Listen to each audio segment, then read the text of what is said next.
శ్రీ మహావిష్ణువు తన కన్నుని శివుడికి అర్పించాడని తెలుసా? అసురుల దౌర్జన్యం పెరిగినప్పుడు అసురుల బారి నుండి తమని రక్షించమని దేవతలందరూ శ్రీ మహావిష్ణువుని ప్రార్థిస్తారు. శ్రీ మహావిష్ణువు అసురులను సంహరించడానికి తనకి ఒక శక్తివంతమైన ఆయుధం అవసరమని, ఆ ఆయుధం కోసం శ్రీ మహావిష్ణువు కైలాసానికి వెళ్లి ధ్యానంలో ఉన్న పరమశివుని ప్రసన్నం చేసుకోవడానికి 1008 కలవ పువ్వులని శివునికి సమర్పించాలి అనుకుంటాడు.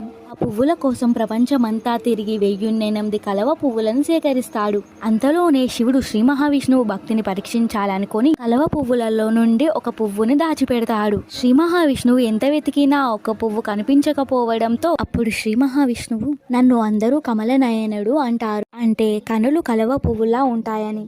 అందుకే నా 2 కళ్ళల్లో నుండి ఒక కన్నుని తీసి నీకు కలవ పువ్వు కింద అర్పిస్తున్నానని చెప్పి శివుడికి తన కన్నుని అర్పిస్తాడు. శ్రీ మహావిష్ణు భక్తికి మెచ్చి ప్రసన్నుడైన శివుడు తనకి అర్పించిన కన్నుతో పాటు శక్తివంతమైన సుదర్శన చక్రాన్ని ప్రసాదిస్తాడు.